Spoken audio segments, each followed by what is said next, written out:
नमस्कार दोस्तों, स्वागत है आपका द जियो एज में। ये एक ऐसा पॉडकास्ट है जिसमें हम कल्चर, पॉलिटिक्स और आइडेंटिटी के इंटरसेक्शन को एक्सप्लोर करेंगे। मैं हूं आपका होस्ट प्रमेश और आज हम एक ऐसे टॉपिक पर बात करेंगे जो काफ़ी सरप्राइजिंग और कंट्रोवर्शियल है। हम बात करेंगे इंडियन अमेरिकन्स और ट्रम्प का प्यार पे। क्यों इतने सारे इंडियन अमेरिकन्स और इंडियंस भी उस हिसाब से डोनाल्ड ट्रंप को सपोर्ट करते हैं, जबकि उनका रेटोरिक और पॉलिसीज़ अक्सर इंडियंस के इंटरेस्ट के अगेंस्ट होता है।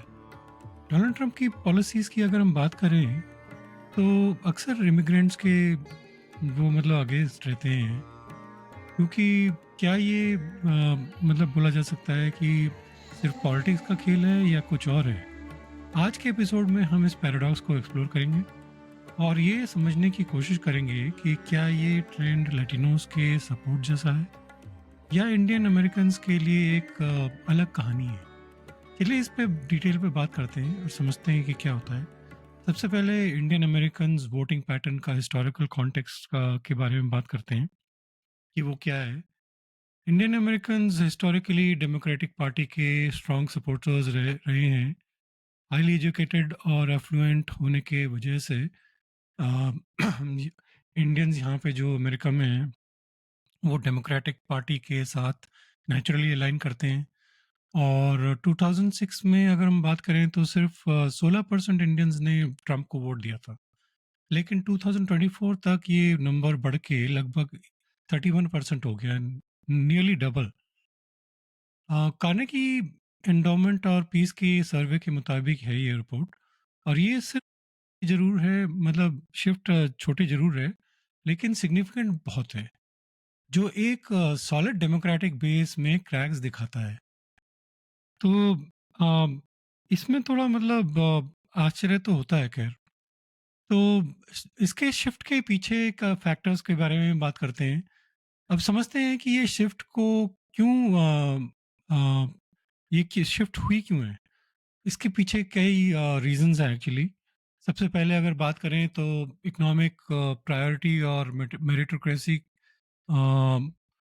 है, जो काफ़ी इंडियंस अमेरिकन्स को रिपब्लिकन स्टांसेस जो उनके हैं वो पसंद करते हैं, जैसे मेरिट बेस्ड इमिग्रेशन और अफर्मेटिव एक्शन का ऑपोजिशन। ये पॉलिसीज कम्युनिटी के डीपली रूटेड वैल्यूज़ के साथ अलाइन करती हैं, जैसे कि मेरिटोक्रेसी और एजुकेशन के, जो इंडियंस को बहुत पसंद है। फिर Indian American generally high income group में आते हैं। ट्रम्प के लिए ट्रम्प के जो लो टैक्स पॉलिसीज और प्रो बिजनेस स्टैंस है उनको अट्रैक्ट करता है। वो चाहते हैं कि उनका हार्ड एंड पैसा टैक्सेस में ना जाए, और ट्रम्प ने इस पॉइंट को अच्छे से कैश किया है। फिर दूसरी बात अगर हम बात करें तो जनरेशन डिवाइड है। यंग इंडियंस अमेरिकन जो यहाँ पे हैं, वो जो 40 से कम उम्र के हैं और स्पेसिफिकली जो यूएस में पैदा हुए हैं, वो ट्रम्प को ज़्यादा सपोर्ट करते हैं ओल्ड जनरेशन के मुकाबले में। तो स्ट्रैटेजिक अपॉइंटमेंट्स भी थोड़ा इसमें रोल प्ले करा है। ट्रम्प ने इंडियन अमेरिकन्स को कोट करने के लिए जैसे कैश पटेल और विवेक रामास्वामी जैसे प्रोमिनेंट फिगर्स को अपनी एडमिनिस्ट्रेशन में की रोल्स दिए थे।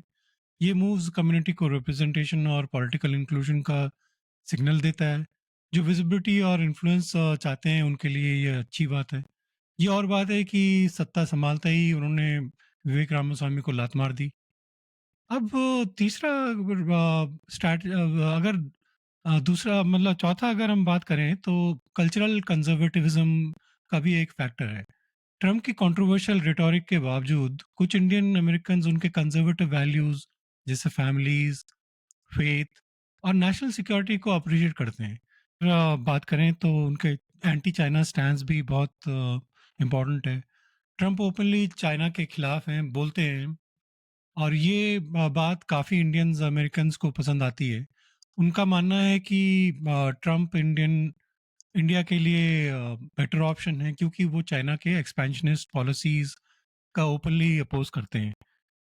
अ, फिर अगर हम बात करें तो मोदी ट्रम्प फ्रेंडशिप भी एक एक्चुअली बहुत बड़ा फैक्टर है।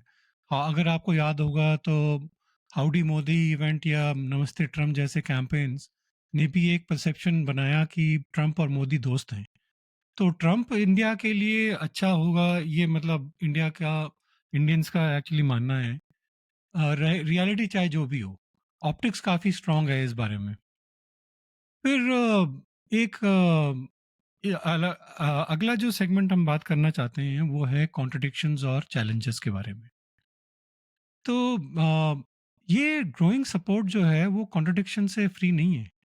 ट्रम्प की इमिग्रेशन पॉलिसीज जैसे H1B वीज़ा रिस्ट्रिक्शंस ने काफ़ी डायरेक्टली मतलब इंडियन अमेरिकन्स को इम्पैक्ट किया है। स्पेसिफिकली अगर बात करें तो टेक इंडस्ट्री में काम करने वालों को उन पे बहुत बड़ा असर पड़ा है। ऊपर से उनके सपोर्टर्स अक्सर रेसिस्ट अटैक्स में इन्वॉल्व होते हैं। दिखते हैं जो मतलब इंडियन अमेरिकन्स पर ऑनलाइन और ऑफलाइन दोनों जगह उन पे अटैक करते हैं। इंडियन के खिलाफ हेट नॉर्मलाइज करने की कोशिश करते हैं। ट्रम्प का रिकॉर्ड देखें तो H1B वीज़ा रिस्ट्रिक्शंस के लिए बोलते हैं वो। इमिग्रेशन पॉलिसीज़ जो साउथ एशियंस के खिलाफ है, उसके बारे में बात करते हैं वो। व्हाइट सुप्रीमिस्ट का उनका इनडायरेक्ट सपोर्ट है। और मुस्लिम बैन जो इंडियन मुस्लिम्स को भी इम्पैक्ट करता है, उसके लिए वो बात करते हैं हर समय। तो ये मतलब एक बहुत बड़ा कॉन्ट्रडिक्शन है कि इंडियंस को ये सब जानते-बूझते भी वो ये सब जो है ट्रम्प को सपोर्ट करते हैं। फिर भी इंडियन अमेरिकन्स को एक सेक्शन जैसे वोट करता है, ये एक साइकोलॉजिकल और आइडेंटिटी बेस्ड पैराडॉक्स है एक्चुअली। कई लोग सोचते हैं जब तक वो इकोनॉमिकली सेफ हैं और पर्सनल सक्सेस उनको मिल रही है, तब तक इमिग्रेशन या रेसिज्म उनको इम्पैक्ट नहीं करता। लेकिन रियलिटी एक्चुअली बहुत डिफरेंट है। एक मॉडल माइनॉरिटी स्टीरियोटाइप भी कहते हैं इंडियंस को यहाँ पे, जो गुड इमिग्रेंट्स माने जाते हैं। इस वजह से उनको लगता है कि रेसिस्ट पॉलिसीज़ उनको डायरेक्टली अफ़ेक्ट नहीं करेंगी। ये एक्चुअली बहुत बड़ा भ्रम है इनका, क्योंकि अभी उन्होंने H1 वीज़ाज़ वगैरह को रिस्ट्रिक्ट करने की बात कर रहे हैं वो। अब मैंने जैसे बात करी, वो इंडिया उनके कई सारे सपोर्टर्स हैं जो इंडियंस के खिलाफ जो है वो हेट नॉर्मलाइज़ करने की कोशिश करते हैं। अब दूसरा एक और से एक्चुअली इंटरेस्टिंग सेगमेंट जो बात करना चाहते हैं हम, वो है लैटिनो सपोर्ट के साथ कंपैरिजन।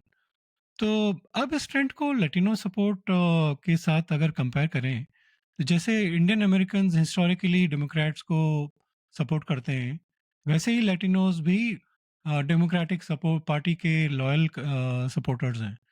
लेकिन पिछले कुछ सालों में रिपब्लिकन्स ने वहाँ पे भी गेन्स प्राप्त किए हैं, जैसे हमें फ्लोरिडा में दिखता है। दोनों ग्रुप्स के लिए economic concerns, cultural cultural conservatism की बात करें और डेमोक्रेटिक पॉलिसीज से डिससैटिस्फैक्शन ने रोल प्ले किया है। लेकिन दोनों कम्युनिटीज़ के अंदर ये डिबेट ज़रूर करती है कि वो लीडर्स को क्यों सपोर्ट करना चाहते हैं। आइडेंटिटी या इंटरेस्ट के अगेंस्ट लगता है ये सब। अगर हम लैटिनोज को बात करें, वो ट्रम्प सपोर्टर्स को देखें तो वो भी एक मतलब सिमिलर ट्रेंड दिखता है। डिस्पाइट एंटी इमिग्रेशन पॉलिसीज और वॉल बिल्डिंग रिटोरिक, एक सेक्शन लैटिनोज का ट्रम्प का सपोर्ट भी करता है। उसका रीज़न वही इकोनॉमिक रीजंस हैं, tax benefit, business friendly policies. फिर उनका एंटी सोशलिस्ट स्टैंड भी बहुत बड़े मायने रखता है। बहुत लैटिनोज जैसे सोशलिस्ट कंट्रीज से आए हैं, जैसे क्यूबा, वेनेजुला, तो वो डेमोक्रेटिक का सोशलिस्ट टिल्ट पसंद नहीं करते।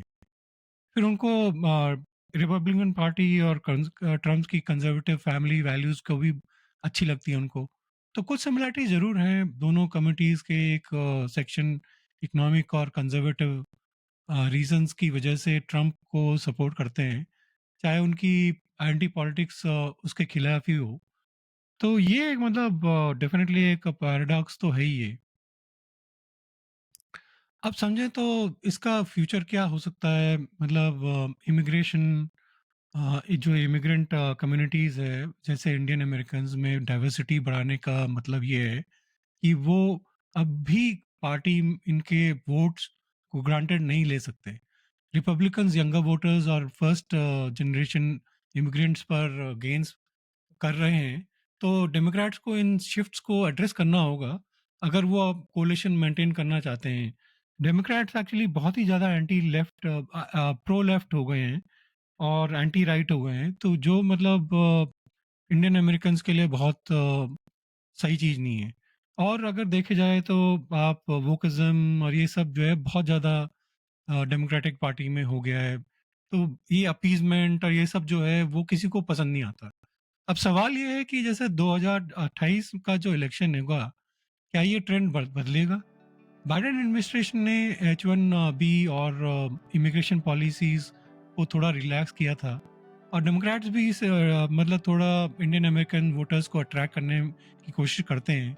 पर क्या ट्रम्प यानी रिपब्लिकन्स का अपील अब भी सर्वाइव करेगा? मतलब ये एक बहुत एक्चुअली इंटरेस्टिंग सवाल है।